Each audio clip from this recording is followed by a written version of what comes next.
क्या आपने कभी सुना है कि भगवान खुद अपने भक्त के लिए सिफारिशी पत्र लिखते? एक समय की बात है, एक महान संगीतकार और भगवान का सच्चा भक्त रहता था। वो अपनी मधुर गायन कला से राजाओं और लोगों का मन मोह लेता था। लेकिन समय बदलते देर नहीं लगती। धीरे धीरे उसकी प्रसिद्धि और धन सब समाप्त हो गया। उसके घर में गरीबी छा गई। बच्चों के भूखे और उदास चेहरे देखकर उसका हृदय टूट गया।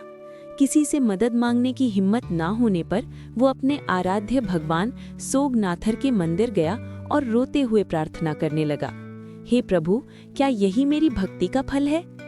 तभी एक चमत्कार हुआ। आकाशवाणी के रूप में भगवान की आवाज आई, हे भक्त, चिंता मत करो।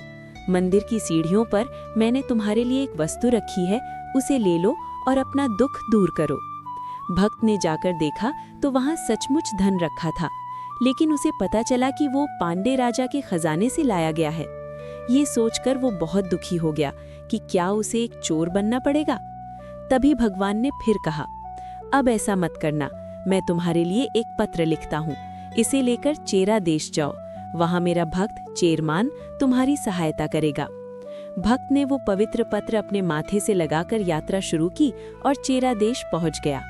उधर उसी रात चेरा राजा को स्वप्न में भगवान सोगनाथर के दर्शन हुए। भगवान ने कहा, मेरा एक भक्त तुम्हारे पास आएगा, उसके पास मेरा लिखा हुआ पत्र होगा, उसका सम्मान करना और उसकी सहायता करना।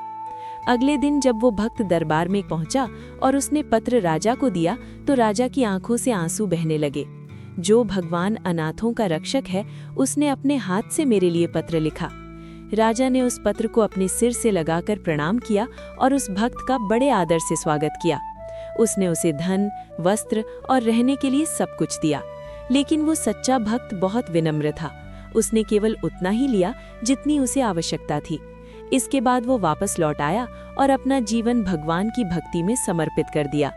ऐसी ही अद्भुत कथाओं के लिए अभी लाइक करें और चैनल को सब्सक्राइब करना ना भूलें।